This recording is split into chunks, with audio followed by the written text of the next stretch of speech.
We are international. We know that y'all tap in from all over the world, and we are happy to have you here on this beautiful Saturday. We just want to talk some ball with you. That's all. It's the NBA season. It's November, a couple days before Thanksgiving, and things are getting in full swing. Hmm. Chill. This season has so far been it's been good to us. It's been Yes, it good to has. us. Unlike Um, last year before Nico shook everything up. Uh-huh. yeah, last year started a little slow. It was a Hmm. little weird, but it turned out though. It turned out, and those in last year's playoffs were amazing. Well, we got to thank Nico for that. Thank you, Nico, for saving us. We appreciate you, brother, for saving us Oh because man. it was a little slow. The party wasn't really going on, and then Nico hmm came in and turned things up, and then after that, it was on. But we don't got to worry. We don't have to worry about that right now because we already lit. So you know what Nico did last season?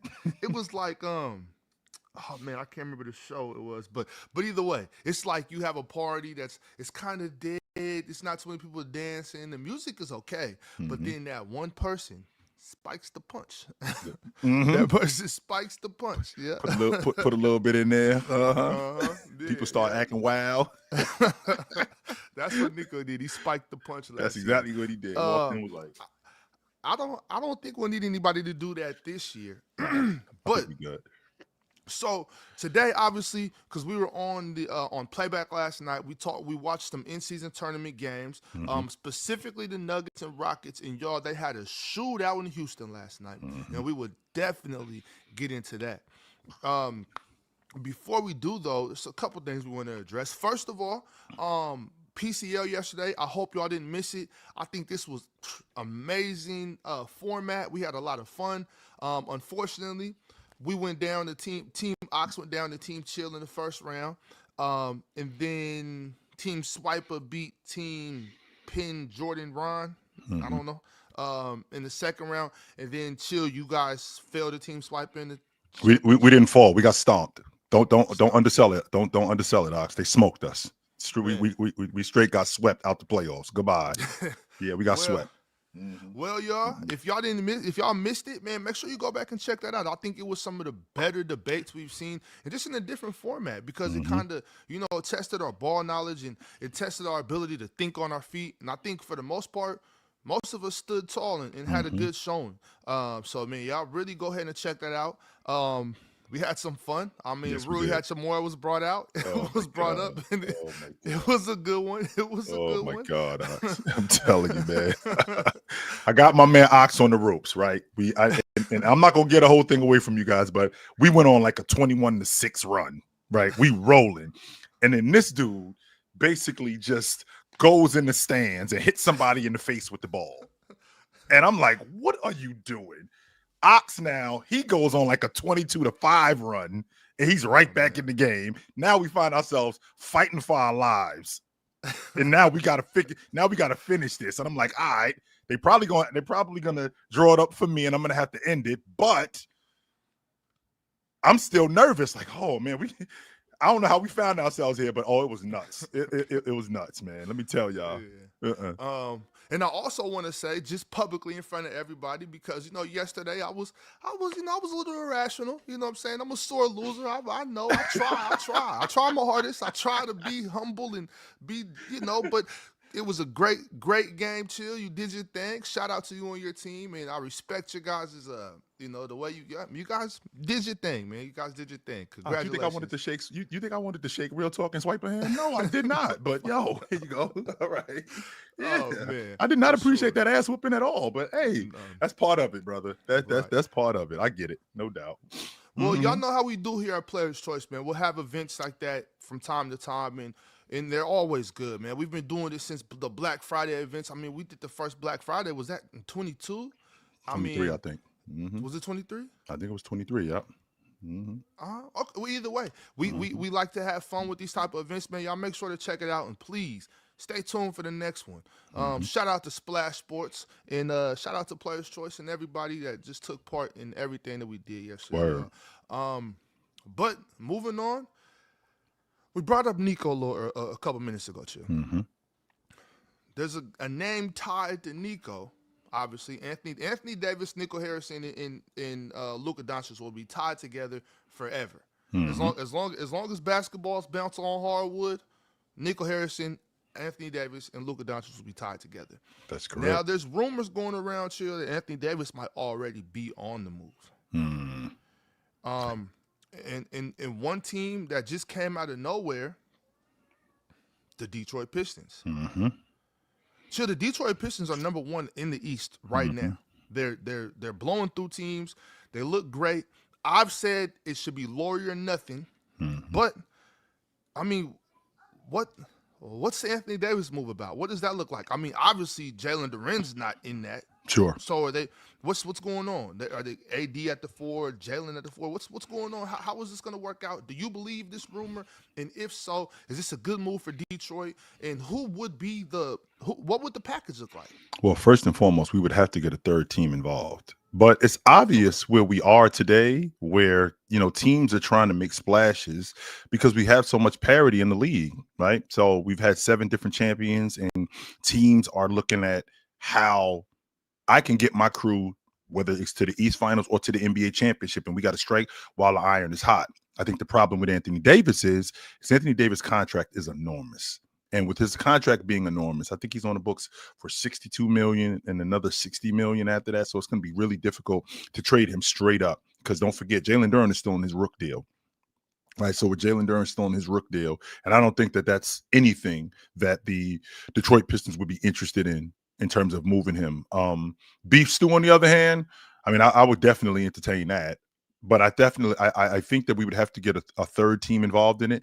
And the fact that the Eastern Conference is so competitive and so many different teams have an opportunity to win, I think that the Detroit Pistons, they absolutely, just like you talked about with Laurie Marketing, they have to explore this option. If Anthony Davis becomes available and he's healthy enough to go, I mean, we're talking about a glass cleaner, we're talking about a rebounder, we're talking about a mid-range jump shooter.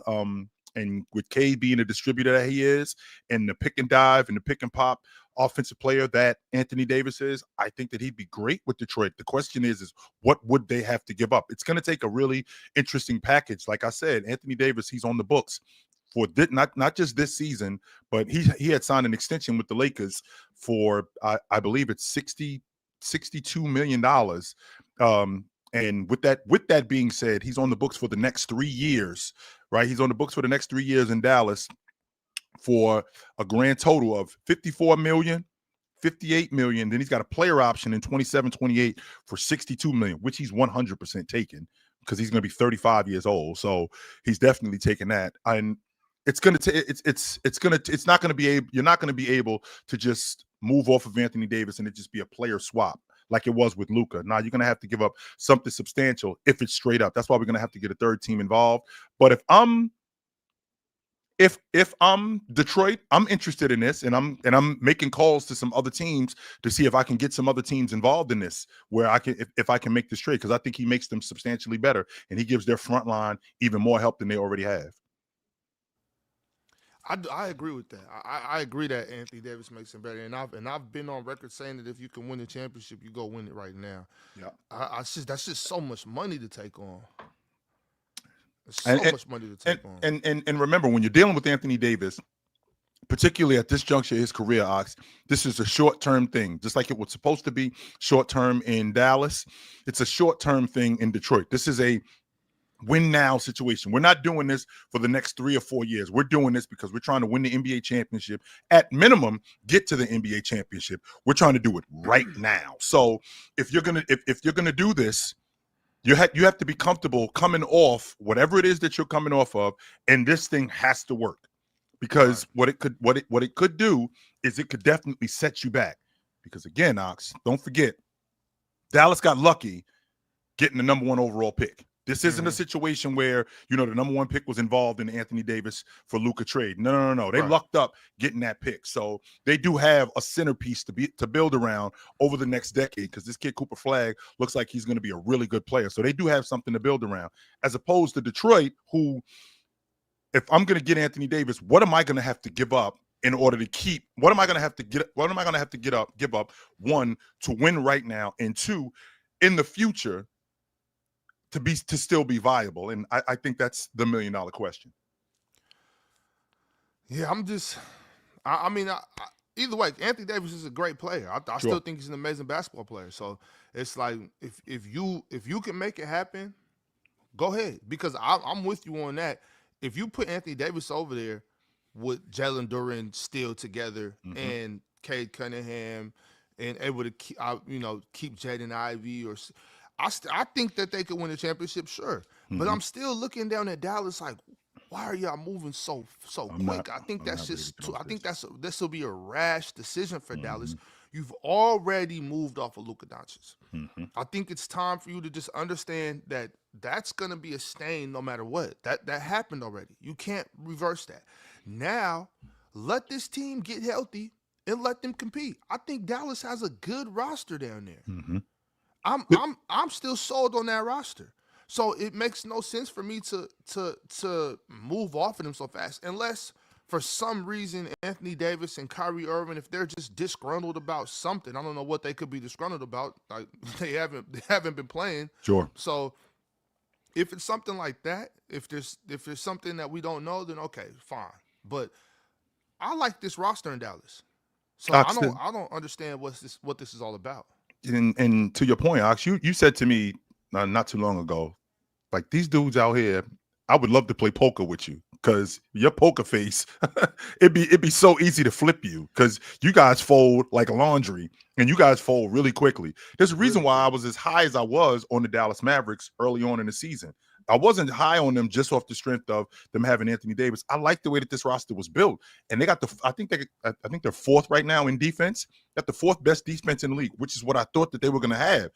I thought they were going to have a really good defense, and this team was going to be built on that. Now, you put in the offense of Anthony Davis. You put in the offense of how Lively plays with Gafford, right? You put in the offense, and then I think we have something. And then you bring Kyrie Irving back later on, and then he segues into that. Now we're talking about something completely different.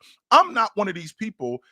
I'm talking about the Detroit Piston trade because this is an idea. I don't want to give Anthony Davis up. I want to see this thing through. There's a reason why we traded for Anthony Davis. They looked at Luka, even though today, I know and I'm in the minority, even though today there's people that are like, yo, this was the dumbest trade. And I do understand that. But I looked at it where Nico Harrison looked at Luka and said, we're not winning with him. We have to change our style of play. And it looks like they were doing that. Unfortunately, they're at the bottom of the Western Conference right now because offensively, they're not very good. Defensively, they are great. When they get Anthony Davis back, I think they're going to be even better. And I just want to see what this looks like. This was a 3-year plan, and I thought this was going to be a win-win for everybody. I'd like to see it turn out first before I just completely scrap this. I'm not just ready to just throw the towel in yet. I'm not. But Right. I understand Detroit being interested in Anthony Davis and just going and kicking the tires. Like, how y'all feeling about him these days? I understand that.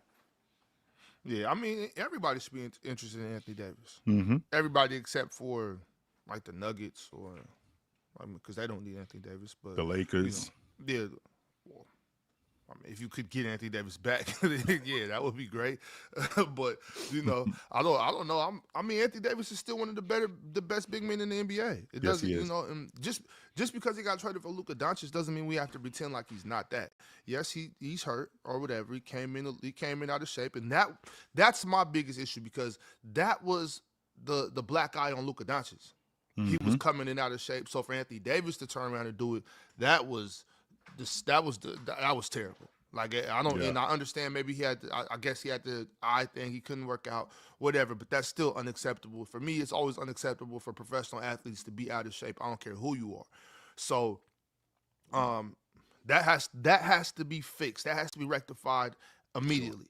But the trade already happened, Chill. No matter how we feel about the trade with Luka Doncic and Anthony Davis, once again, it already happened. So I just think it makes more sense for Dallas to hold on. Let's get through this season. Let's see. Let's say even if Anthony Davis and Kyrie come along later on, and we only get 2 months of it, and they go to their playing team and get knocked out, right? That's terrible. But if you can see this team healthy, and they look like a good team, you still see the vision. we got something, right? Yeah, we still see Cooper the vision. Flagg's getting better. We still got something. So I'm just like I said earlier, I'm not with the fold of my cards so quick, Yeah. I think they can make something Yeah, happen. But if Detroit were to go get Anthony Davis, and uh, I mean absolutely. it's a lot of money. It's a And we lot of got money, but and whatever. and we got people in the chat like this kid Sammy who wants to be a part of the show. Sammy, yes, your availability is your best ability. Yeah, but Hmm. if I'm not productive, it doesn't matter if I'm here every day. Anthony Davis, when he is here, he's on the floor, and you don't care about him. There's a difference between you and the Dallas Mavericks. It's a difference between you and me. I actually care about Anthony Davis being on the floor. I actually care about Anthony Davis being productive. You don't care about him, and you think that you're talking the truth about him, when in reality, you are in the minority. I care about Anthony Davis. The Dallas Mavericks care about Anthony Davis. The NBA cares about Anthony Davis. There's a reason why Anthony Davis was what he was. So because you don't care about him, that's a you thing. I actually do care about him. So I don't want to hear that nonsense about him being made of glass. I don't want to hear that nonsense about him always being injured. Because again, when he played in Los Angeles, he played. I think he played almost 90% of the games the year before last when they went to the playoffs. Not only that, but also last season before he got hurt, he was on his way to playing 90% of the games. Before he got traded, I mean, he was on his way to playing 90% of the games. With that being said, he's played. When he was in New Orleans, he played 80% of the games. So, I mean, I think we talk about Anthony Davis in the light that's in the masses. I don't think that we talk about Anthony Davis like we really should be talking about him. Like one of the best power forwards in the game. Like one of the best Right. power forwards in the game. We don't talk about him like that. So, Right. Um, so there's that trade rumor going on, and mhm. also LaMelo Ball came out and was vocal about the situation. I They love said that this. he wanted to get out of there, and he Mhm. came out and said, "No, I love Charlotte. I don't want Mhm. to leave." So, how do you feel about that? And just how do you feel about just media spreading rumors without talking to players anyway? To be honest with you, Ox, I love when players set the record straight. I love when Hmm. players come out and set the record straight and tell you, I don't know where you got your logic from. I don't know who you've been talking to. I never said that I wanted to be traded. I never said that I wasn't happy here. I never said that I didn't like what was going on or I'm frustrated. I never said that. So that stuff is just rhetoric that other people made up. I am happy here in Charlotte. He never said that. So I think that that's what sells. People care about that. People care about controversy. People care about drama. People care about that sort of stuff. And it's the media's job to make that stuff up to get people engaged. You said it to me yesterday, Ox. That's one of what Dion did yesterday. That's Oh yeah. that's for content.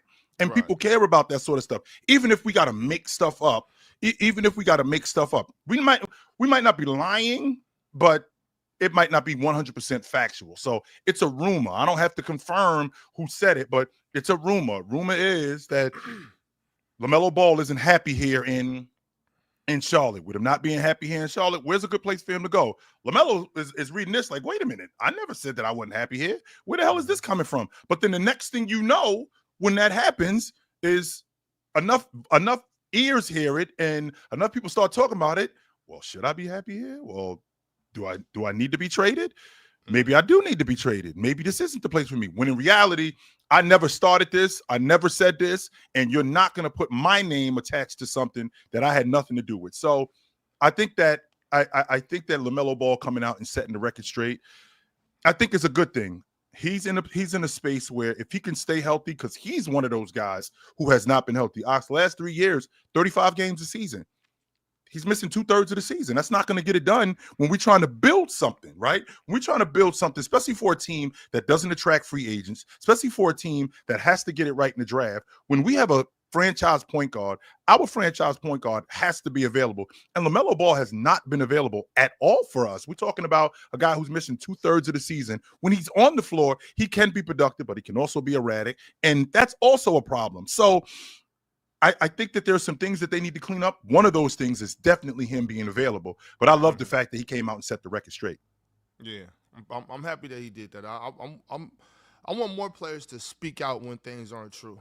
You know, Mm-hmm. and I know I've been one that say certain guys have been sensitive about certain things, but that's not always a negative. I've been sensitive about things. I just think that it's okay to speak up for yourself. Yeah. In fact, I think you should. You have to speak up for yourself. Don't just allow people just to say whatever they want to say about you. So Sure. I'm happy that the young man did that, especially if he loves being in Charlotte, because that's the worst thing that could happen. If you ask me, a guy that's happy in the situation and gets traded because some rumor that wasn't true, and then now he ends up in a situation where he's unhappy, like that's terrible. You know what I'm saying? So shout out to LaMelo. I'm happy he did that. You and I Um, have actually had this conversation in the past. Like, so it was about load management, and we talked about when a player is sat down and he gets load managed, even though he wants to play, and everybody's thinking that he just doesn't want to play. Like, wait a minute, like you should be able to come out and say that. Like, nah, that's mhm, not what's going on. Not at all. Mm-mm. right. Right. Another one, chill. We have another trade rumor that's been going around, and that Mm-hmm. is Ja Morant. Mm-hmm. Apparently, the Grizzlies have been shopping Ja, and they're looking to get off of him this trade deadline. Mm-hmm. Um, who wants Ja Morant, chill? I don't think anybody. I think that there's some teams who would be interested in him. The question is what do we have to give up for Ja Morant? Because at this point and where he at, I think he can still play. I think he's still really good. I'm not going to argue that point. I think he can still play, but there's facets of his game that need to improve. His jump shot needs to improve. Not only does his jump shot need to improve, his game around the rim needs to improve. And it's almost like he went from this to that. And on top of him going from this to that, he's been in and out of the lineup. That hasn't helped at all. So for a guy who is on the books for the next 3 years, Ox, no, not only on the books for the next 3 years, he's on the books for the next 3 years. No team op, no player op. He's guaranteed the next 3 years. So it's 39 million, 40 plus million. So if you get in Ja Morant, you're gonna have to give up something substantial to get him. Now, what they're doing up in Toronto, I think is pretty awesome. I actually like Ja in Toronto, but I don't like him. I don't like what I would have to give up for him. Right. I like Ja in Miami. I'm not really sure what they would have to give up. They would have to get a third team involved. And I don't really know who's going to help Miami in order to get him. A team like Atlanta, because the situation with Trey is shaky. He comes off the books after this season. They might be interested in coming off of him. That might be a one-for-one swap. I'm not sure. Even Milwaukee. And I'm thinking about Eastern Conference teams right now, but I think that they got something really good going on with the kid Hollins. I mean Ryan Ryan Rollins. Yeah. Ryan Rollins. I'm sorry.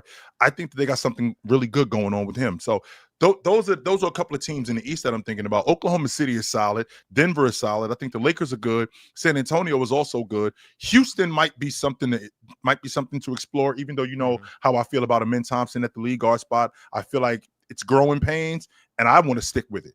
I'm not ready to come off of it yet. We actually are going to talk about Houston in a little bit, but I definitely want to stick with it. In Phoenix, I'm not sure if Devin Booker wants to come off the ball, even though I think he's even more productive when he plays off the ball. But I think he's really good on the ball. But I think he'd be really good playing off of Ja Morant. The question is what would they have to give up in order to get him back? Minnesota, I think that they're good because I really like that kid Shannon, and they're developing that kid Dillingham. The Golden State Warriors, I think that no. In Portland, no. Utah, possibly. So I think that there's some teams that could be interested in Ja Morant, but the question is what is it going to cost and for how long? Because again, Ja is on the books for 3 years guaranteed. There is no player op, there is no team op. He's guaranteed for 3 years. So Mm. I don't know. Maybe Sacramento.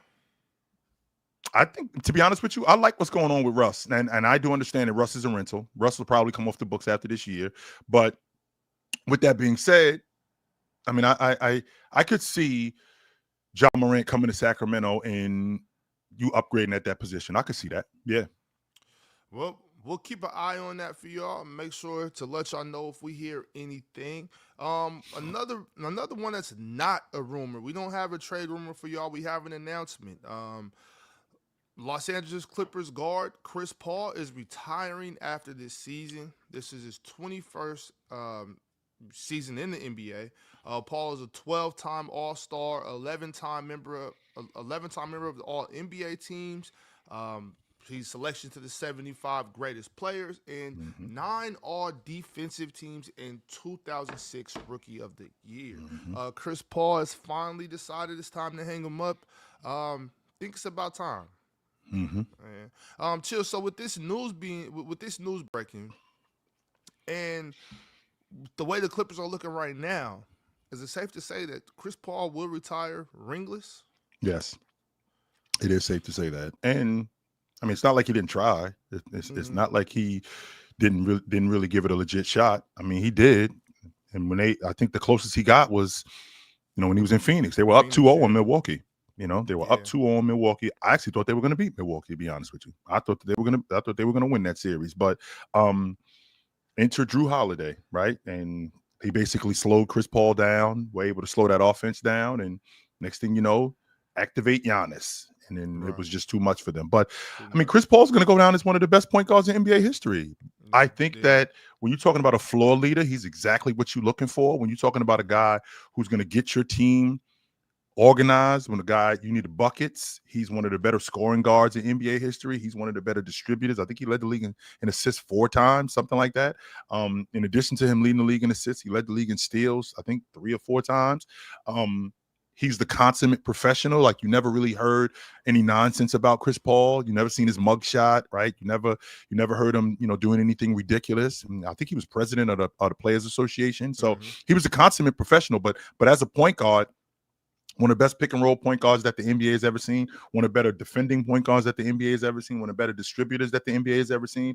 I think that in years to come, people are going to look at Chris Paul because he didn't win as a slight, when in reality, not everybody wins. And because you don't win, that doesn't mean I wasn't nice. That doesn't mean that I wasn't awesome. And I think that Chris Paul I think he was one of the best point guards in the game. I mean, I don't think that there were 3-point guards during his time. I don't think that there were 3-point guards in the game better than him. He was at the top of the list, and he was at the top of the list for a long time, for a really long time. So kudos to Chris Paul. I will say that I understand. I mean, I think he told us that before the season that this could be his last year. And I mean, it's obvious watching him. It's time. It's obvious watching him that it's time to hang him up.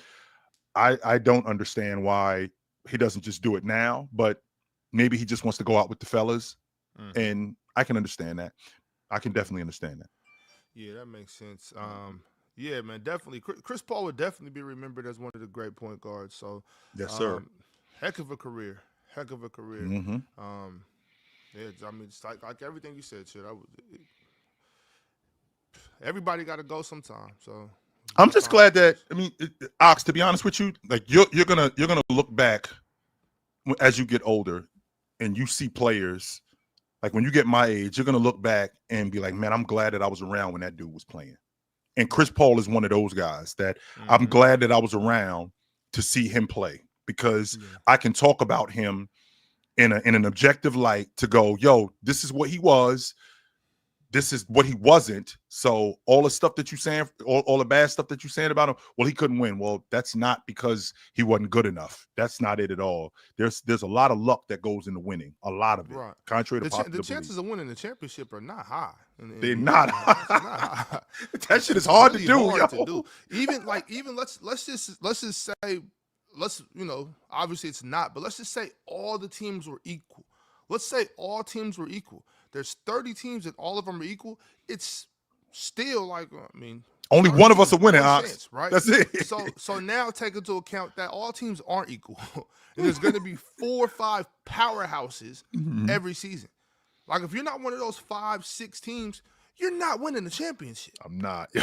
You know what I mean? Like, it's not gonna happen. Sorry. All right. So, winning the championship is not an easy thing to do. And so, shout out to Chris Paul. And one thing I do want to say, I can guarantee y'all, we will see Chris Paul. We will see a lot of Chris Paul, whether that's coaching in college. I don't know. Maybe he wants to be a high school coach. If he wants to be somewhere in the NBA, we will see Chris Paul, front office, an executive in the league office, not even necessarily on a franchise office. Sure. You will see Chris Paul again. I can guarantee you that. We've seen Chris Paul go and change teams that fast. It happens. Chris Paul is definitely going to be coaching helping, doing something in basketball. So even after this, he's exactly Jerome. He is a great basketball mind, and I think Hmm. we all know that. So shout out to Chris Paul. No matter what it's going to be, commentating, I have no idea. I don't know Hmm. Chris Paul, but I know he is a maestro. Sure. He's a guru when it comes to basketball, and we will see a lot more of him. And shout out to you, man. Congratulations on an amazing, amazing career. Unlike Um, unlike Kawhi Leonard, who I'm like you just said, you guaranteed us Chris Paul. I'm almost ready to guarantee you, like when Kawhi Leonard hangs him up, Ox, I would be surprised if we never saw him again. I wouldn't be surprised if we never saw him again. Like he might be somewhere in the Himalayas somewhere. I would not be surprised if he just went away, kind of like Tim Duncan, where 5 years after he retires, everybody like, yo, where's Tim Duncan? Has mm. anybody seen him? Has anybody heard from him? What's going on with him? That's kind of how I feel about Leonard. Unlike Chris Paul, because Chris Paul is definitely going to still be in the limelight. Yes, he is. Yes, he will I be. mean, when you're GOAT status like Tim Duncan and Kawhi, you Mhm. deserve to just Just go away. drift away. you, you deserve it. When you're GOAT status, you don't gotta show up anymore. Mhm. But let's you know what, we got somebody in the lobby. Let's see what Brett Bovia got for us. What's up, Brett? Yo, What's going on, fellas? Y'all hear me all right? yep, you hot. All right, cool, cool, cool. I want to preface this statement by saying I am a Clippers fan. We do exist. There are dozens of us. Okay, Dozens. so That's it. I feel it, man. Come on. listen. All right, it's tough goings. All right, tough sledding right now. That's all I got to say about that. Mhm. But so I know, and I'm sure you guys are aware as well, that the pick situation with the Clippers is not great right now. But I think that they're sitting on some assets. Do you? My question mostly is this. I'm going to keep it light, keep it quick. Do you, if you're in the Clippers position, a Kawhi return looming, but he's been injury prone. Not to blame him for that ankle injury. I saw the replay. It is bad. It looked bad. Mhm. Uh, but do you start to sort of try to sell a little bit, sell high on James Harden? He's kind of cooking, right? You're like, maybe there are teams across the league who could really use the James Harden. You have Sure. Zubac, who he's been in a bit of a slump, but he showed last year that he could be, the anchor to an elite defense, Mhm. et cetera, et cetera. Right? Do you sort of say that, oh, OKC, y'all go ahead, y'all can get that number one pick. We're going to try to recoup some assets in our own way, Mhm. or do you think this year? And then this is less about whether you think they should or shouldn't. More so, like in if you were in their position, would you sell, or would you say, we're going to try to run it right off into the sunset? We're going to rock with the guys for one more good year and roll from there. Well, here's the thing, Brett. How is this team put together? This team is put together for right now. And because it's put together for right now, that's failed. And it's failed miserably. So we can't keep doing that, right? Like, I don't think that there's a lot of value. I do think that there's some value, but I don't think that there's a lot of value in James Harden in terms of for another star. I don't think that you're going to be able to get that back. So if you're moving off Oh, of no, James no, no, Harden, no. so if I'm moving off of James Harden, I basically have to start over. So how am I starting over? I'm starting over. I need my draft picks back. And I got to get a foundation here because it's obvious that what we currently have, we're not winning it with that. So, okay, I got a big man in Zubac. With having a big man in Zubac, I got to get a lead guard. But what I don't want to do is I don't want to just jump the gun on this thing. But it's not working out really well. So if I'm moving off of these guys, I'm moving off of these guys to get draft picks so I can start over and I can build a foundation and build from there. Because I think the business model with the Clippers was exactly what's going on in the NBA today.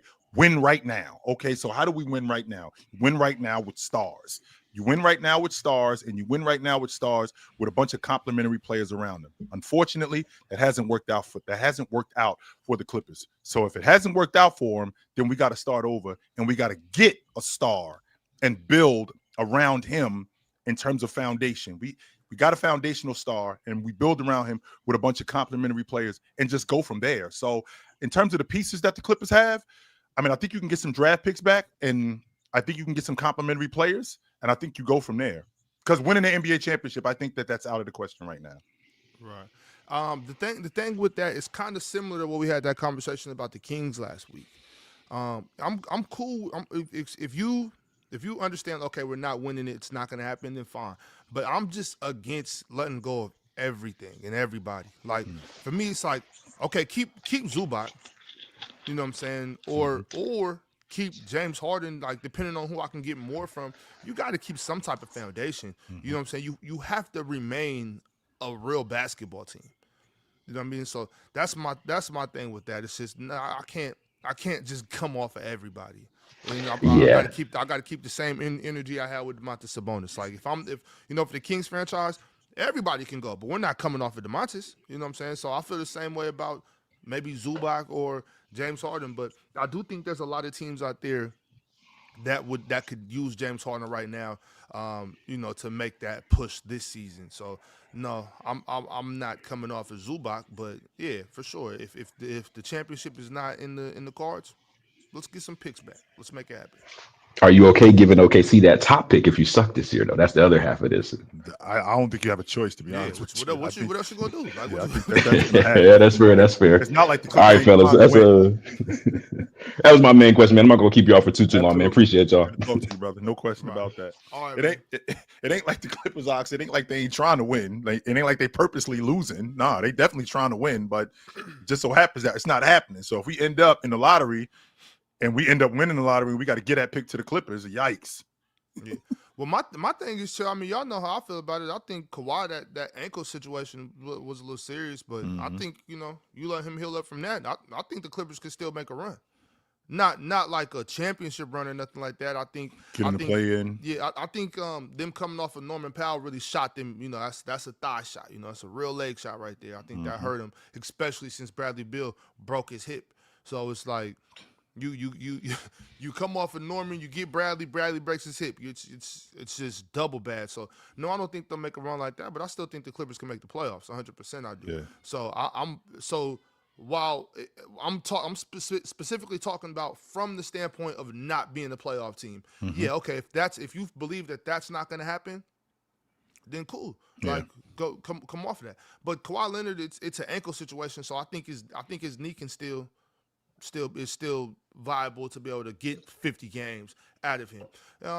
James Harden is still good enough. I think the Clippers can make the playoffs. So Yeah. I don't think you're necessarily giving OKC that top pick or that lottery or whatever it is. But then my other thing with that too, Chill, is we need to focus on us. Okay. I'm just not really with looking over the hedge. You know what I'm saying? I'm not really with worrying about. We made that move already. You know what I'm saying? So if they got a pick, that's their pick. That's not our business. You know what I'm saying? That is not my business. We need to focus on our franchise and do what's best for us. So if doing what's best for us is coming off everybody, then so be it. So be it. Yeah. Let's get through a couple of these super chats and then we'll keep on moving. Bob Solo. No AD in the East. Detroit is already a problem. Go New York. No, he don't want nothing to do with AD on Detroit. He don't want that. Hell no, this ball want that because he see Anthony Davis on Detroit with Duran. If they able to keep Jalen Duran and Cade Cunningham, he like, hell no, I don't want nothing to do with that. No way. Man, And I don't blame him neither. I don't. I do not blame him. Heck No, I don't. I understand. Mm-hmm. Excuse me. 989 Michi said, I'm still on Rui. Really? I couldn't believe he said that, Alex. I was and I was doing what I could to hold it together, but I was blown away that he said that. I was like, oh shit, yo, he really just said that? Damn, what are you doing, B? We trying to win here. We trying to win here.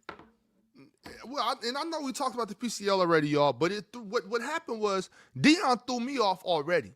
Because when I heard that Lakers question, I was like, oh, yeah, I got an easy one. He about to say Brown, I'm going to go Bean, and I got one. He said Kobe, I was like, shit. I wasn't expecting that. And I definitely should have said Magic. I think I could have made a better case with Magic, but I'm like, no, I think I could do the Kareem. I lost that, fair and square. So I was like, damn, Dion, I thought you were going to give me one. So later on, when he gave this one with the Rui, I was backstage jumping. I was like, oh, he loves me. Thank you, Dion.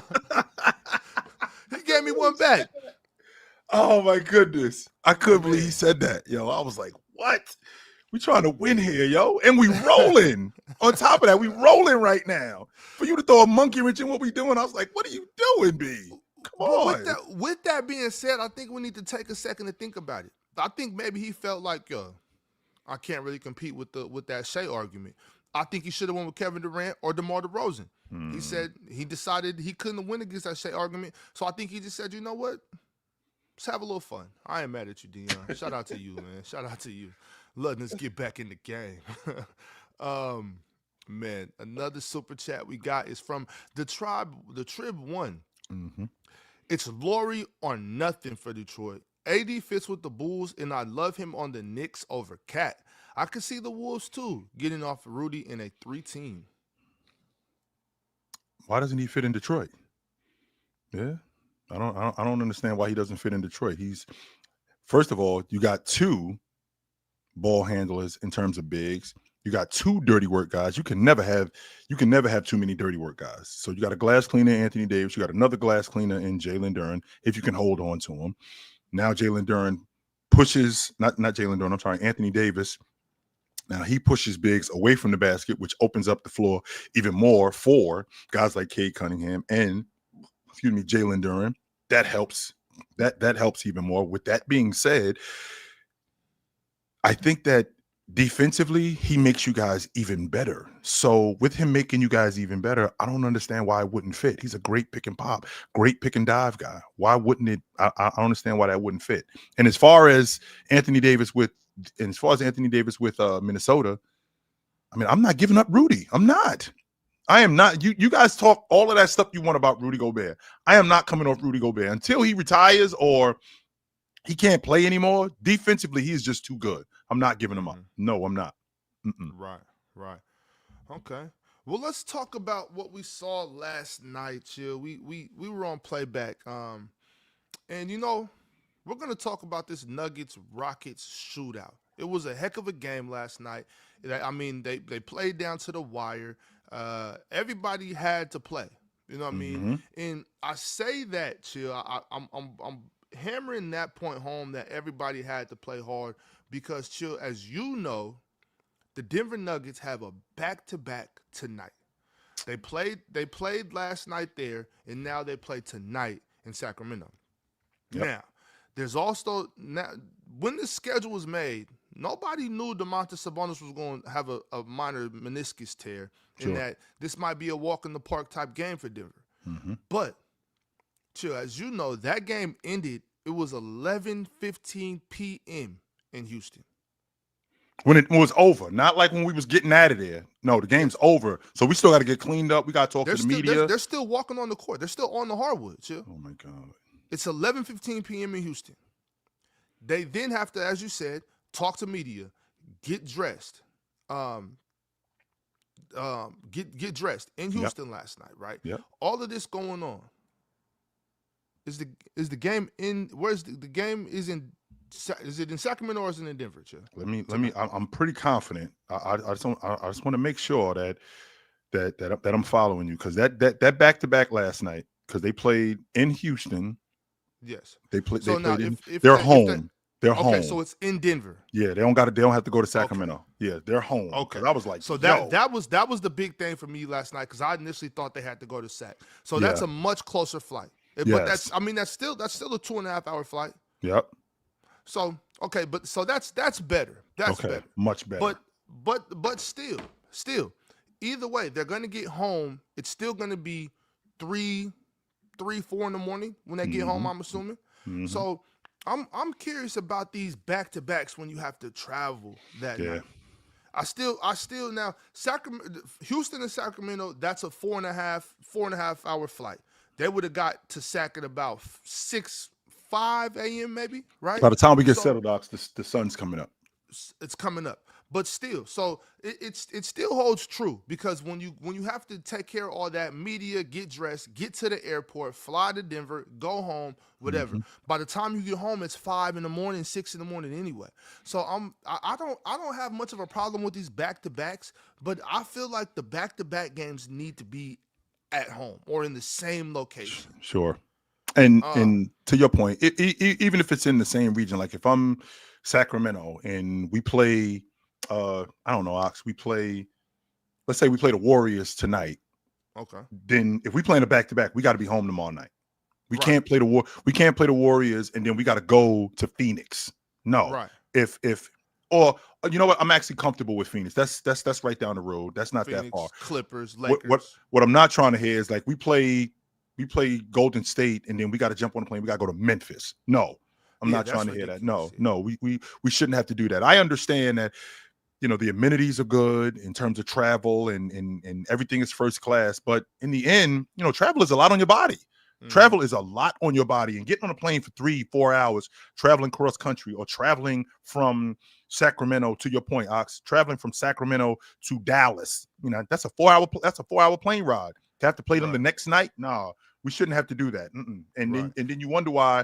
Then you wonder why we get blown out the next night, because I'm basically working on like 3 hours of sleep because I slept on a plane. Maybe I might have slept on a plane. Get to the hotel. And I'm basically wired when I get to the hotel. It's not like I'm getting to the hotel and I'm going right to bed, because I'm not, because it's 6:30 in the morning and I'm getting settled. So no, that's not what's going on. So yeah, the back-to-backs, I think that if they could keep them regionally, I think that it would work a lot better. If the Celtics are in Boston tonight against Brooklyn, and then we play the Knicks or we play Washington tomorrow night, okay, I'm comfortable with that, right? If Cleveland or the Bulls are in town tonight, we play Cleveland, and then tomorrow we got a back-to-back, we play Milwaukee. That's an hour and a half ride down the road. So that's not a big deal. As long as we stay regionally and the travel isn't that much on us, I'm comfortable with that. It's just the flying 3-4 hours away the next night and having to do that. Nah, I'm not comfortable with that at all. I think I think that's ridiculous too, and I've even more so than just that, chill. The win and loss record, that's one thing, but the big thing we've been talking about all season, all summer, was injuries, soft tissue injuries, Achilles tears, ACLs, meniscus, all these lower body injuries. It makes no sense for us to have this type of situation going on and still doing this. So it's to the point. And I thank you in the chat for correcting me, because I thought they had to go to Sacramento, and y'all know I don't care about the Denver Nuggets, but and I would love for the Sacramento Kings to beat the Denver Nuggets, but at that point that's barbaric. I don't care how nice the plane is. I don't care how nice the amenities are at the hotel. Yes, it is. Right. 100%. It's not worth it. A win in the Sacramento Kings, a win in our win column for the Sacramento Kings, to me, is not worth an injury to one of the players on the Denver Nuggets. You know what I'm saying? I just don't think it's worth it. I don't understand why that should be. If you're playing back-to-backs. Now, mind you, I've been with Ron on the side, like, man, they'll be okay playing a back-to-back, but a back-to-back in different regions and things like that, I think it's ridiculous, and I think they have to do something about that. That's crazy. I wanted to bring that up before we got into the game, just to make sure that we didn't skip over that, because we spoke about that last night and we intended on speaking about it today. And I just wanted to make sure that we didn't forget about that. Because don't leave out, Ox. We didn't bring up the idea of, like, Sacramento is in, because Sacramento didn't play last night, so they in Denver chilling, waiting on us. Right. By the way, so they just in Denver hanging out, waiting on us. So yeah, I'm good. Yeah, and I mean, also Christian Brown's out. Aaron Gordon looks like he might have retweaked that hamstring last night, and so we're still a basketball team. Like, the Nuggets don't want to lose, so players got to play. And on top of that, now I don't believe we should be showing favoritism to players. But just like in the WNBA, what happened to Nafisa Collier? You have to protect Nafisa. You have to protect Nikola Jokic. Yes, you do. Yeah, He's one of the better players in the league. Am I wrong for that? You're not. He's one of the better players in the league. Protect Nikola Jokic. You can't put him in situations like this. To your point, Ox, I mean, we are a brand, and this is part of the brand. This is a major part of the brand. So Nikola Jokic, Giannis, Jason Tatum, the better players in the game, SGA, they are a major part of the brand. And if that doesn't work, then this whole thing doesn't work. So what I don't want to do is I don't want to put Giannis in a position where Giannis has to play back-to-backs and then he ultimately injures himself, because he's had 3 games in 4 nights, and two of those three games have been back-to-backs on the road in different regions. That's not good for him. Physically, that's just not good for him. No. Go ahead. And with and with that being said, a guy like Giannis, who some people go, well, to your point, Ox, we don't want to show favoritism. Yeah, we do. He's one of the better players in the league. Absolutely, we do. He's one of the bigger parts of the brand. There's a reason why he's on. There's a reason why Milwaukee's on TV. There's a reason why Denver's on TV. There's a reason why Houston is on TV. There's a reason why Oklahoma City is on TV. Because of these guys. They ain't just on TV. It's because of these guys, and we do have to protect them, no doubt. Right. So Aaron Gordon, he left 3 minutes into the game. Mm-hmm. But Cam Johnson played 32 minutes. Nikola Jokic played 39 minutes. Jamal Murray played 41 minutes. Mm-hmm. You know, 41 minutes for Jamal Murray, and then he's going to have to be running up and down the court with Malik Monk and Russell Westbrook. I got to chase this dude around. In just 9 hours. That game. Well, no, because they're playing in Denver. So that's in 8 hours. Mm-hmm. Got to turn right back around and do it again. Mm-hmm. You know, I'm not the guy that feels like we should be pampering and coddling, you know, multimillionaire grown men. But things like this is just this is ridiculous stuff. However, I never thought I'd be the one up here and talk. Oh, they're playing too much. Like, no, this is crazy. Yeah. This is ridiculous. Mm-hmm. And so this we talked about the other day. We had Kenny up there. We talked about shoes. We talked about equipment. Kids, equipment. We talked about all types of things, not playing different sports as a youngster. Yep. Those things matter, I think. But this type of stuff is a direct reason, I think, for injuries. Like you need recovery time. You do. They can play on Sunday. And they do play on Sunday. Even with the NFL, they do play on Sunday. They just play later on in the day. They don't compete with the NFL during the day because they know that they can't compete with the NFL during the day. And right. I mean, I definitely think it's a good thing. But to your point, Ox, I mean, I think the scheduling, I already know how you feel about with having, you know, I think it was like 3 or 4 extra games that you were talking about, but getting rid of back-to-backs. Right. If you get rid of back-to-backs, this could work. To be honest with you, I don't hate it. There's a part of me that's really traditional. You know how I feel about the Eastern Conference and the Western Conference. But I mean, if we played an extra 2 games to get rid of back-to-backs, I'm comfortable with that. Because to be honest with you, pulling up to a hotel at 2-3 o'clock in the morning, you think I want to play? You think I just got finished dealing with Donovan Mitchell. You think I want to go deal with Devin Booker the very next night in less than 12 hours? I don't want to have to deal with him. But the flip side to that is, well, you're getting paid an enormous amount of money. This is what you signed up for. Yes, and I do understand that 100%. I absolutely take that into account. But we have to be fair about these things, right? We have to be fair about these things. And running me into the ground is not one of them. No. Right. And I know a lot of times we talk about it because, you know, the closest thing we had. So even when I was playing, we had maybe 1 or 2 back-to-backs. But when I played, it was 40-game seasons, no NBA type stuff.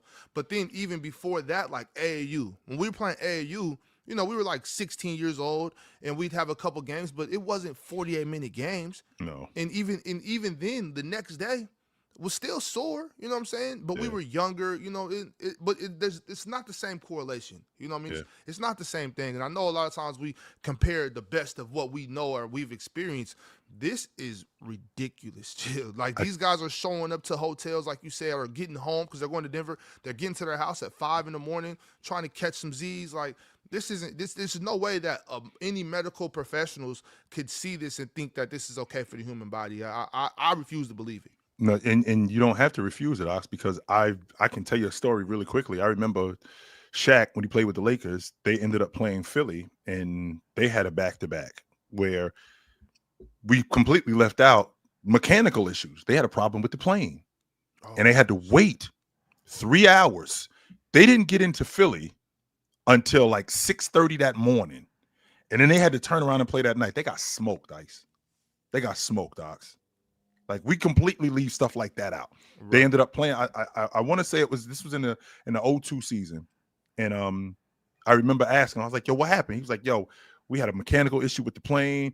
That we were sitting out there for like 3 hours, and then we had to turn around and go to Philadelphia. We didn't get into Philly. It was like 6:30 when we got into Philly. We didn't have shoot around that day. We didn't even go over anything. We didn't know what the game plan was until we actually got to the game that afternoon because the buses were waiting for us. It was like 3:30. Well, Ox, if I got there at 6:30 in the morning and then I got to turn back around and get a little bit of sleep and then go play again, I'm not going to be productive at all. No, I'm not. Right. Mm-mm. Not at all. Yeah, and so what I was saying, chill. When I played down in Australia, we had if we had back to backs, they were at home. And Right. you only had two of those a season. Yep. I was 27. Chill, I could not do that today. Mhm. They got 34 and 35-year-olds in the NBA right now having to do this. Chill. I'm telling you right now, I I would be like, I'm I'm good. sorry. You can have this, yo. Straight. There you go. Yeah, I'm man. good. But Mhm. I definitely wanted to bring that up. I think my kind of went on a little longer than I anticipated. Apologies Mhm. for that, y'all. But this serious to me, y'all. It is. But let's get into what we saw last night. We'll start with the Denver Nuggets Houston Rockets game, and then we'll just run down all of the Cup games last night. Mhm. Chill. I want to run down these stats. Let me do this little box score, and then let's talk about what we actually visually saw last night. Mhm. Nikola Jokic, like I said, played 39 minutes, had 34 points, 10 rebounds, and 9 assists, 2 steals, and 2 blocks. That's 5 stocks, y'all. Mhm. Four of those rebounds were offensive. Jamal Murray, 41 minutes. He scored 26 points, 10 assists. Okay, Jamal. Mhm. Did his thing. Tim Hardaway, he had a decent shooting performance. He had 12 points off the bench, and Mhm. Bruce Brown dropped 10 points off the bench as well. Mhm. For the Rockets, Reed Shepherd was the lead scorer coming off the bench, played 37 minutes, had 27 points and 4 assists. Got a Mhm. little scrappy there on the defensive end as well. Got in there, mixed it up, got 2 steals. Mhm. Amin Thompson, 22 points, 7 boards, 2 steals also. And Jabari Smith with 21 points and 11 rebounds, 4 assists to go along with that. Those are the box scores. The Denver Nuggets end up winning that game by 3 points of a score, 112 to Mhm. 109. Chill, what did you see last night when we were watching this game on playback? I saw Coach Adelman coaching his ass off. That's what I saw. Mm, I saw a guy mm, who he recognized that one of the main reasons why the Houston Rockets are what they are is because their ability to rebound and get second chance opportunities. And I think that they stopped them from doing that. And when Houston went to that big lineup, that's exactly what Denver did. So mm-hmm. when Houston went with Steven Adams and Sengun, Adelman went with both Joker and with Valanciunas, and it 100% helped them, no doubt about that. I thought they did a really good job on KD. I thought they made KD take some tough shots, even though KD is he's one of the best tough shot makers in the game. I think that they did a really good job on him, making him take some tough shots, keeping him off balance. But the story of the night was Reed Shepherd. Reed Shepherd looked great, Ox. I think they got something with this kid, man. I do. Mm-hmm. I think they got something with this kid. You know how I feel about Amin Thompson. And I think that we're going to do this throughout the course of the year, Ox. I think we're going to have growing pains with this kid. And yes, you're going to get on me about it, but I still think that I still think that him being their primary ball handler, I think it's going to work because I do see games where it gets better. And yes, it's a roller coaster right now, but I do think that it's gonna. I do think that it's gonna work. Just like you talked to me about Dallas, I do think it's gonna work. I just think we got to stick to it. But Joker was just nothing short of fantastic last night. He gave Sengun all the work he was looking for. So I mean, this Denver team is fantastic. They're great. Right. Right. And to your point about those double big lineups, now Jonas Valanciunas didn't pull down many rebounds. I think let me see, he had 1 or 2.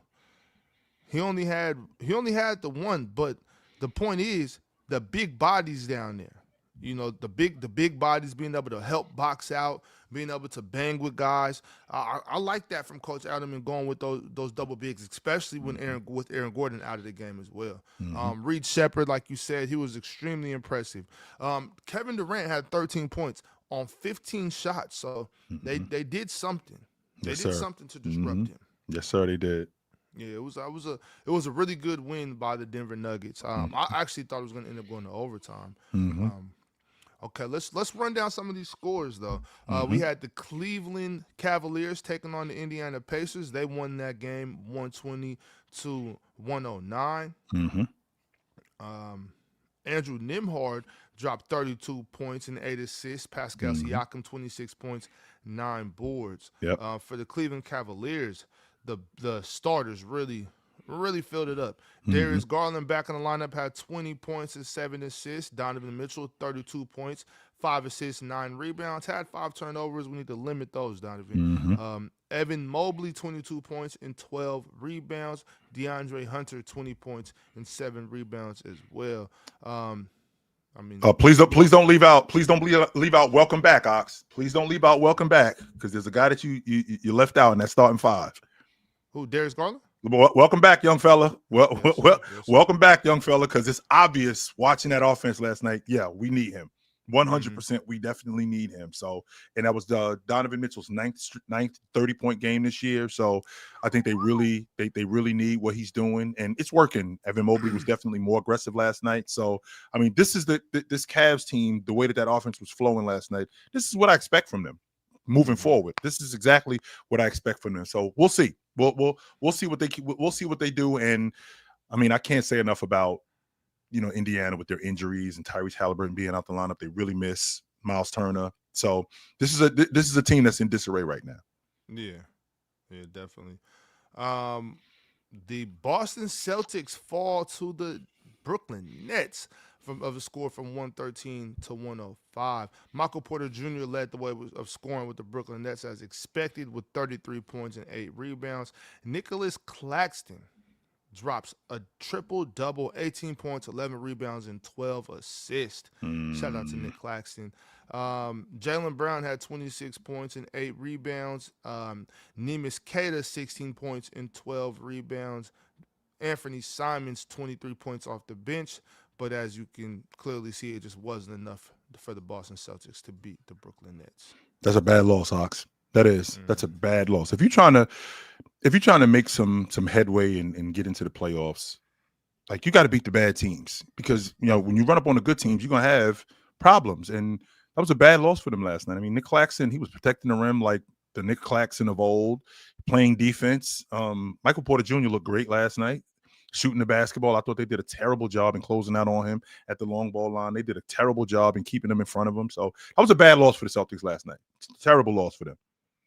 Right. Speaking of the Celtics, we have my man Classic in the back. Let's bring Classic up and see how he feels and the rest of the Celtics fans feel about their chances this season. And does that loss really matter, Classic? Yeah. What's up, guys? Yo, What's up, brother? Yeah, that loss matters, man. I'm over this season, man. I was wrong about Derek White. He's having a bad year, so I'm not even paying attention to the Celtics this year. Not until Tatum come back. This is pretty much over with this season. But where I am paying attention to the Thunder though, man, and what they doing this year, man. I think I'm gonna hop off that Celtics bandwagon and I'll hop on the Thunder bandwagon this year. I think SGA, what he's doing, and not even playing a lot of these fourth quarters, that's really impressive to me. And I think he should be unanimous MVP if he keeps this up. Unanimous MVP? Yeah, just because let's hold on with the unanimous part. Let's hold on. I mean, other than like the Bulls and I think the Warriors, how many guys have been so dominant in a season to where they didn't even have to play the fourth quarter in a There haven't been many, and to be honest with you, I mean, I think that's a testament to how good that Oklahoma City team is, and I think that's a testament to how connected they are as a unit. But when you think about the league MVP, you think about, like, how valuable am I to my team's success? Like, how is my team rolling with and without me? And I mean, when I think about what's going on in Milwaukee, I think about what's going on with Giannis and that Milwaukee Bucks team, how connected they are to him. And when he's off the floor, there are games that they've lost that if Giannis is there, they have a much better chance in winning. The same thing with Joker. I mean, what Joker's doing in Denver, how instrumental he is to everything that they're doing. I mean, when you talk about unanimous league MVP, that means nobody else is in consideration. And that's just not true, brother. No way. Classic. Did I hear you correctly? Did you say that you were going to jump on the OKC bandwagon? He 100% said that. Yeah, I'm on that bandwagon, man. You know, y'all, I love winning, man. So, and the way they winning is, I haven't seen that in a long time. And SGA is just casually dropping 30, and I don't think it's fair because like Giannis and Jokic, like, of course their stats going to be better because they're playing in closer games. But what if SGA these games were close? What would his numbers look like? Like, do you think he would have some crazy numbers? Maybe he would be having like a harder season, averaging like 36 or something. So well, they are. I mean, but let's not make it sound like the Oklahoma City Thunder are just running away with the conference. Denver only 3 games back. That's it. It's not like they 7 or 8 games back. They're only 3 games back. That's number one. Number two, Oklahoma City isn't just blowing everybody out. I mean, they handling teams, but they've been in some tough games this year. They've been in some overtime games. They've been in some dog fights. Now, don't get me wrong. Last night against Utah, I think they went on something goofy like a 40-17 run, and I kind of knew that was going to happen with Ford. Yeah, it was crazy. So I mean, I knew that they were going to do that with Utah. 40-17 run. It was something crazy like that. Yeah, and I knew that they were going to come back and beat Utah.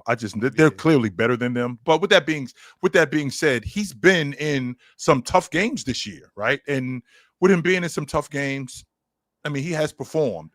With that being said, so is Giannis, so is Joker, right? There have been guys, so is Luka. So to be the unanimous league MVP, that means to me nobody else is doing what I'm doing, and that's just not true. That is just not true at all. Yeah. Well, 40-17 run, and y'all saying nobody's doing what they're doing. Like, okay, so with stuff like that, that's crazy to me. But listen to what you just said, though, Classic. A 40-17 run. You think that had everything to do with SGA? That defense is incredible. I know, in Oklahoma City. What are you talking about? Talking about the MVP. If he's on the court and contributing, then he should get credit for that. He does get credit for that, 100%. But you know who else gets credit for that? Our defense. We get credit for holding them to 17 points over the last quarter and a half. That's a big deal. But is he not a part of the? Did we lose him? I think so. Yeah. I think we lost him. So my bad. I'm back. Is he not a part of the defense that's holding these teams? All right, to these a limited amount of points. He 100% is a part of that. Just like Joker is a part of his team being one of the best offensive teams in the league. Just like Giannis is one of the main reasons why that offense is what it is. I think they're at the bottom of the league. I think they're 30th in the league with Giannis off the floor, and I think they're top 5 offense when he's on the floor. Like that matters. That 100% matters. We can't just I can't just scoff at that. Yeah. Yeah, I got you, man. But I appreciate y'all having me up, man. Absolutely, brother. Good to talk to you. All right, Classic. Man, Classic. That's my man. Chill. I got love for Classic, but at some point, however, at some point, this shit got to call it what it is. That's ridiculous. Where is the integrity? Where is the integrity?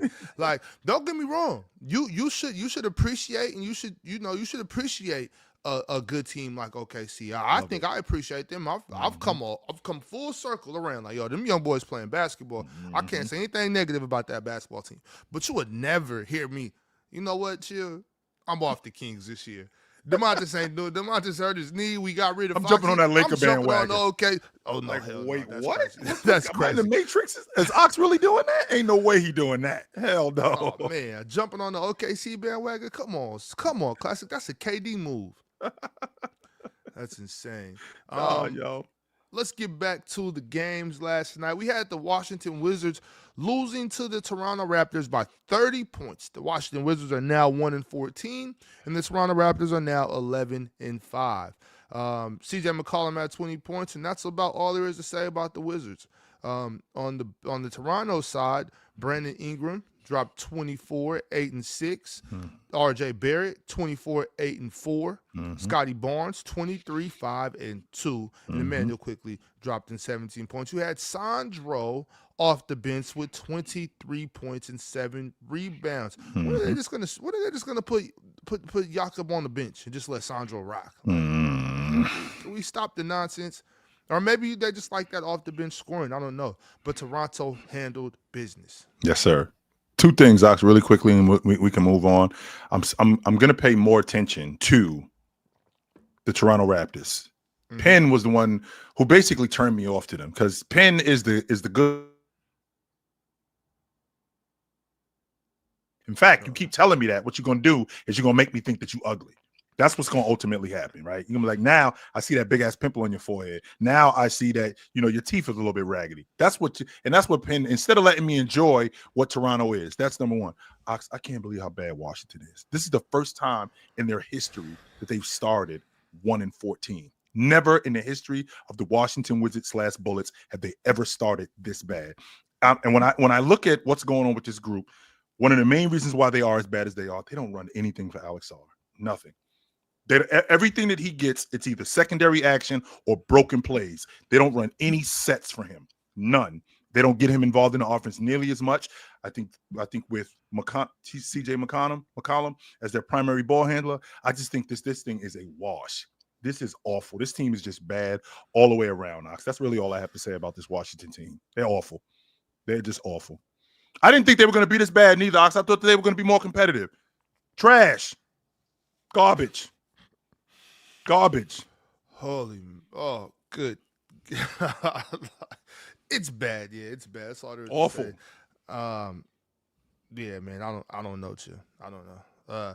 I guess they're taking it. They're taking the tank very seriously. It's not possible to be this bad. It's not possible. It's clearly going on. Clearly, this is going on. Well, clearly, in Chicago, the Miami Heat came through town and took care of business.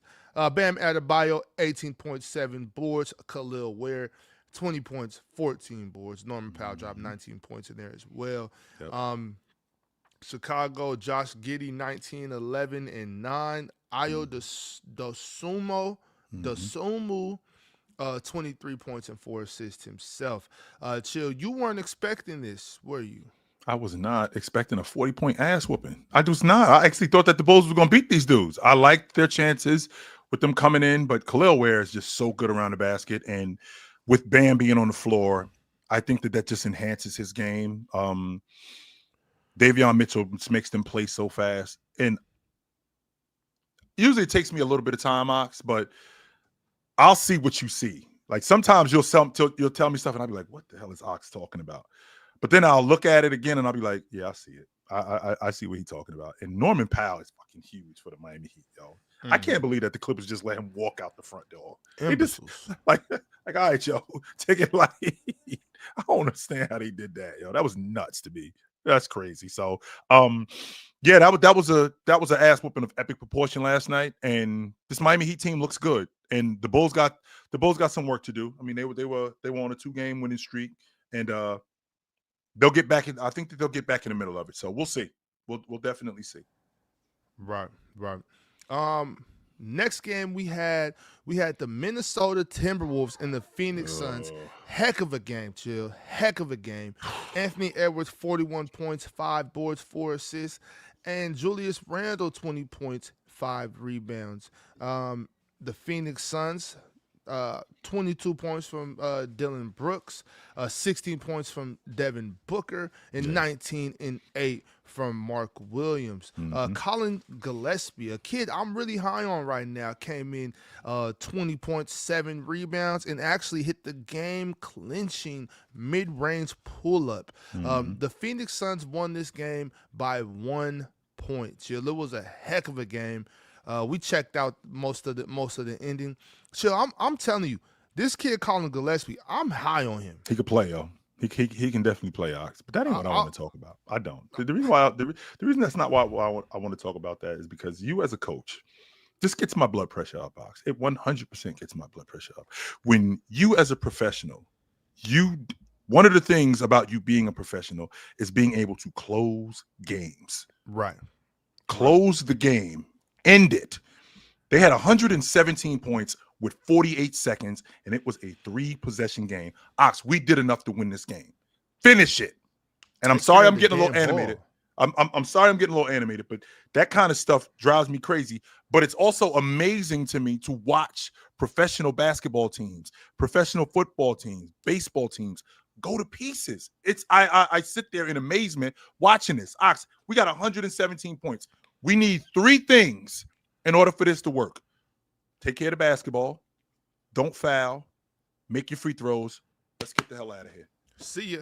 Let's get out of here, y'all. Let's get out of here. Can you say that one more time for the people? Take care of the basketball. Don't foul. Make free throws. All right, let's get out of here, y'all. Let's get our asses and let's get out of here. Instead, what do? We got a guy taking the ball out of bounds. He doesn't run the baseline, which is something that you learn when you're in the 8th grade, to run the baseline when somebody scores. You don't have to just stand in one spot. That's number 1. Number 2, now we still have the lead after they scored. We still have the lead, but Julius Randle turns the basketball over. Ox, what's the first thing that I just said? Take care of the basketball. Take care of the gosh darn basketball. Take care of the basketball. Instead, they turn the ball over, and now we go back down, and they score again, right? Oh, but no problem. We're still up. We're still up 1. No problem. We still got the lead. Instead, we go back down, turn the basketball over again. They get the ball back, and what do? Score. Game's over. That kind of stuff drives me crazy, man. That kind of stuff makes me nuts. But I'm also in amazement to watch teams just go to pieces. This Minnesota team, you have to, with the vets that you have, with Anthony Edwards, with Rudy Gobert, with Julius Randle, with Naz Reid. You got vets on this crew. You guys are smart enough to hold things together and tough enough to hold things together. That was a bad loss last night for you guys. Terrible. Terrible. And on top of that, Chill, let's not forget to mention that Dylan Brooks and Devin Booker both fouled out of this game. Both of them fouled out of the game and gave you an opportunity to win, and you didn't. Unbelievable. Wow. That was unbelievable. I got my man Marcus from 626 in here, and we know he is a Minnesota Timberwolves guy. Let's bring him up here and see what he has to say about that game. Marcus, what's going on, brother? Man, I would be way better if we didn't just choke that game away yesterday. I'll be way better. I wanted to come here and talk about, because I know Ox yesterday, he was saying, man, Devin Booker go give him 40. Guess who gave him 40? It was really Ant. I was ready to come here just victory lapping and all that. But that was just, I don't want to say the R word because, I saw people is now, but that was the R word yesterday. It was tarded. That's what I said. It was tarded. It was. It was definitely that. It was nuts. Up 8 with 49 seconds to go. It's insanity. Marcus, that's 3 possessions. It's 3. insanity, man. It's insanity. It's crazy. All we gotta do, make free throws, take care of the basketball. Make free throws, take care of the basketball. Don't foul. Let's get out of here, man. And then, if not that, please play defense. Play defense good. Number one, Finch should have put in. He should have took out Dante and put in Jalen Clark, the best perimeter defender on the Wolves. He should have did that. But we got gamed by Colin Gillespie. We did, like you said, we did enough to win the game. You did. We locked up Devin Booker. He had a terrible game. He had 9 turnovers. Awful. He shot like 3 for 15. Yep, did a great job. He was in a straitjacket the whole game. You were great on the glass yesterday too. Great and on he the glass fouled out.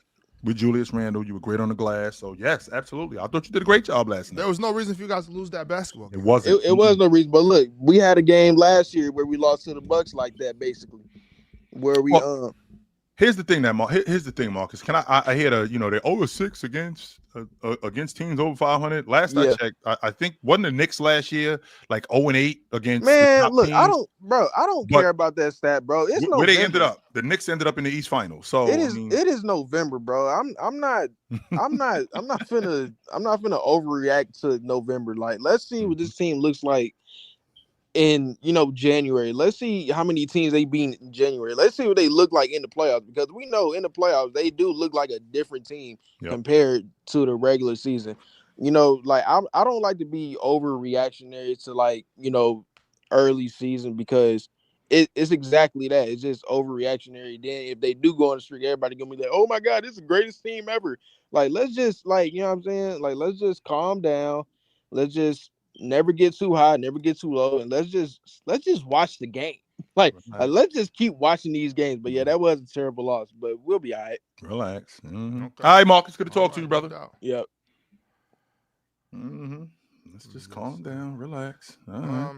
Still want to talk about a couple of things, so let me just run through a couple more of these games. Just give you all the scores, so make sure you guys are informed. The New Orleans game against Dallas Mavericks, the Dallas Mavericks end up winning by 3, 115 to 118.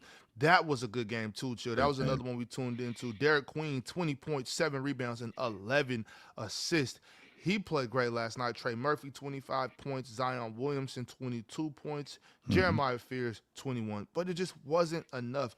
Cooper Flagg, 29 points, 7 rebounds, 5 assists. PJ Washington, 24 points, 9 rebounds, 1 assist. And Max Christie coming through with 23 points of his own. So we checked into some, most of the ending of that game. What did you see? How do you feel about the young fella, Derek Queen? And What do you think about him and Cooper Flagg kind of going at it? Well, one of two things. One of two things, Doc. Number one, I love Derek Queen's physicality. I love that Mm-hmm. about him. He is going to bring the fight to you, right? Not super athletic, but athletic enough to where he can get to where he's trying to go. And I love the dynamic between both him and Cooper Flag. They got one of those like best friend, but on the court, I'm going to choke your lights out kind of dynamics. Like if you saw him last night, you wouldn't think that they was friends. But yo, I was just over his house yesterday. I was literally just over his house yesterday. Like this is my man. We grew up together. But when I come out here on this court, I'm going to choke the life out of him. No doubt about that.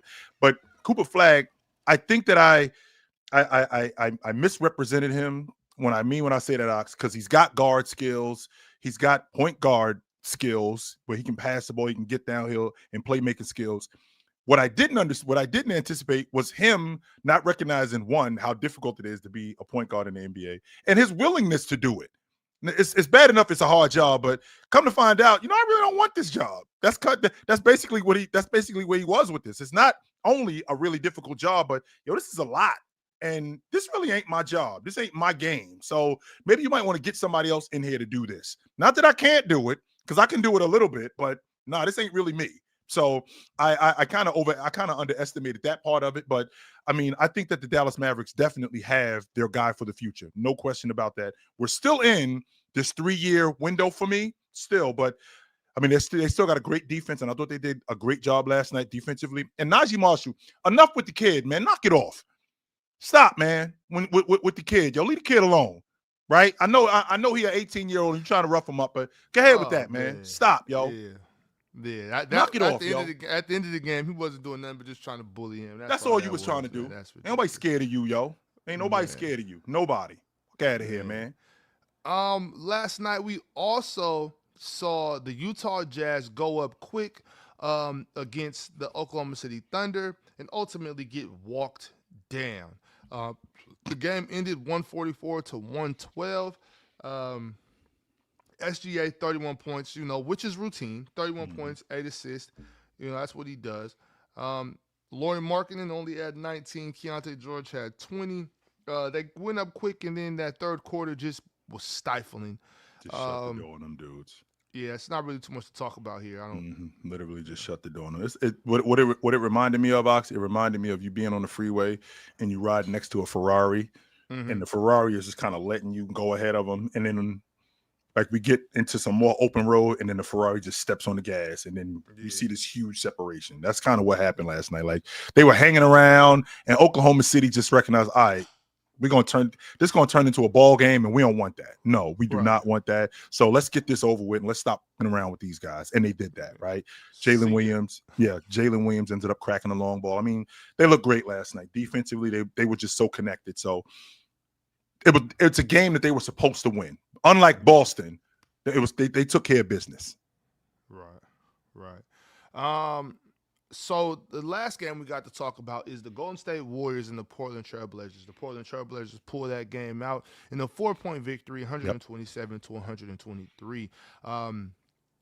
Let's talk about Steph Curry dropping 38 points, along with Jimmy Butler scoring 20 and Brandon Podzinski 20 points. They just didn't have enough, though.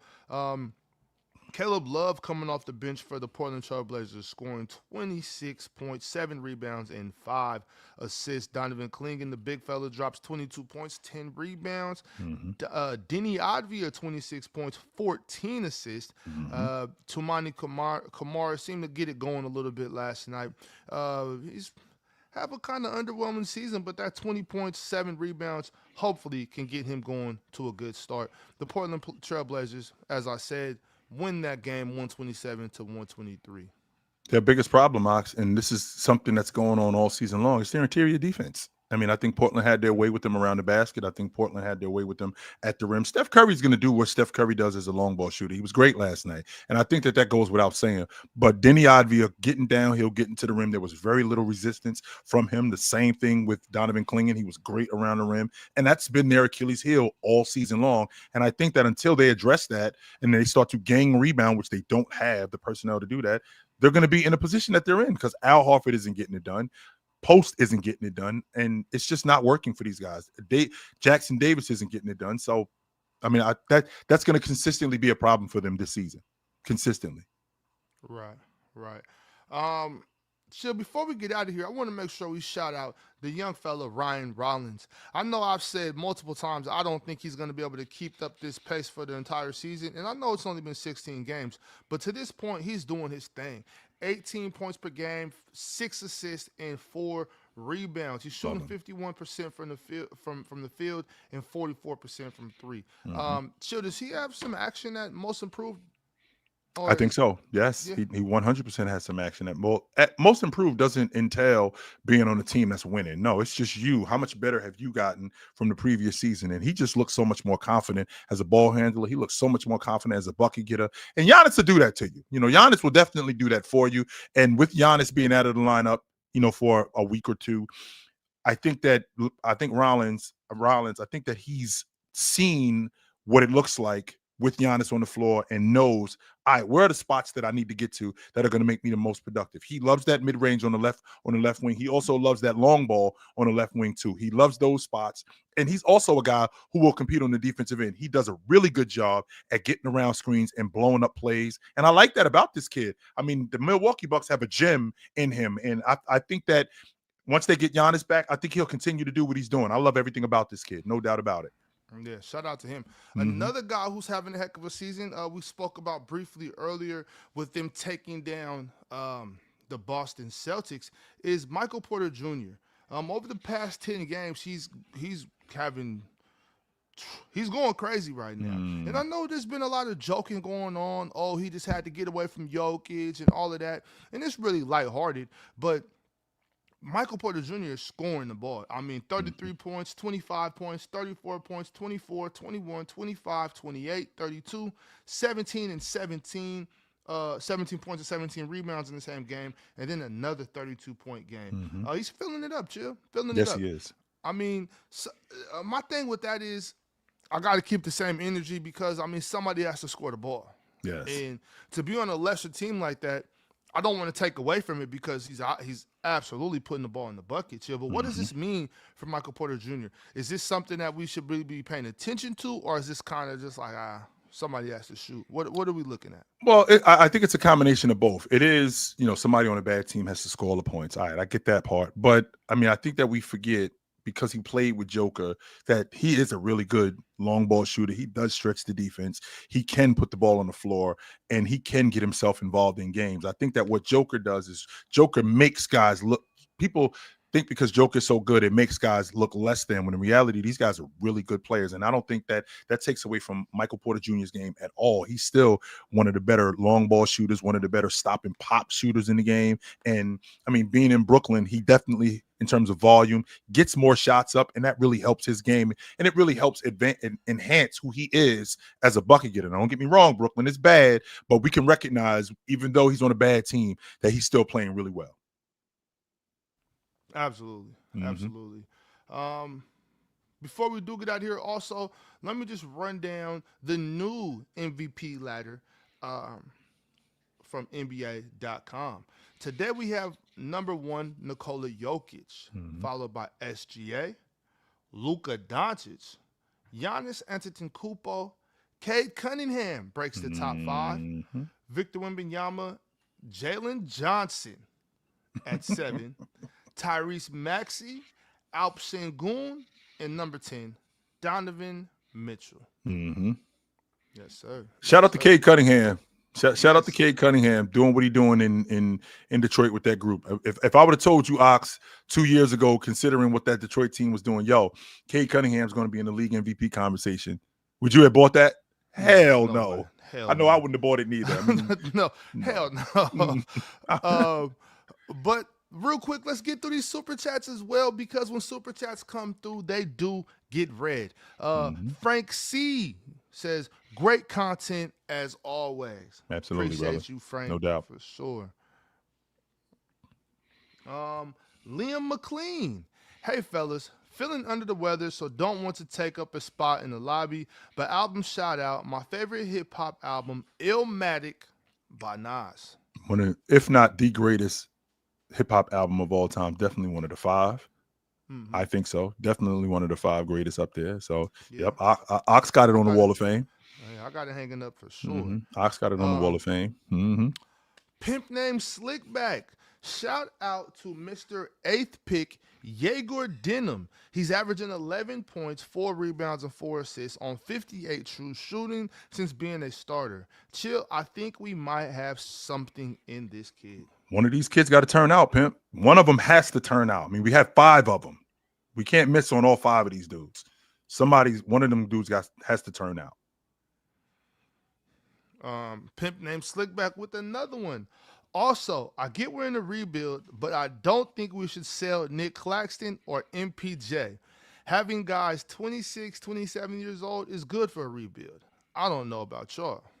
Well, Laurie's 28, and I'm listening to Ox tell me that, yo, we raiding Utah so we can we could get Laurie.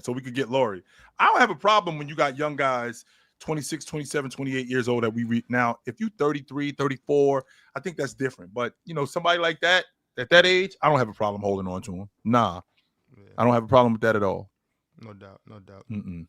Well, that's all we got for y'all today. Ran through all the in-season tournaments games. There is more basketball to be played today, so y'all make sure you get there and watch some. And if you're going to go to the game, make sure you use the Game Time app. Shout out to Splash Sports for sponsoring what we do. We'll catch y'all Monday. And also, make sure y'all go back and watch that PCL Season 3 King of the Court if you missed it. Mm-hmm. Absolutely, right, guys. Chill. Good to see you. You know where to find me and the big fella. We are on playback. I mean, not playback. I'm sorry. We are on the panel from every Monday to Friday. You know what time it is. And if we're not there, we're right here on Players Choice on Thursday, 4 o'clock, and Saturday at 12 o'clock. So we will see you guys soon. Until then, put on a suit, drink water, don't drink and drive. Hey, man, call your mother. When last time you talked to your mother? I literally just talked to my mother the night before last. Call your mother. If you're ever in the Portland area and you had too much to drink, call my big fella. He got you. He'll make sure that you get there. So we will see you guys soon. But until then, take it light, but take it. Oh, and shout out really quickly before we go. Oh, Ox, I did what you said. Shout out to Jazzy Davidson. This chick is the real deal. Go watch her. Go watch this chick for USC. Her name is Jazzy Davidson. She is the real deal. Go watch this chick. She's definitely something special. She gave all she had last night. Hannah Hidalgo hit that big shot and put him to sleep. Too much.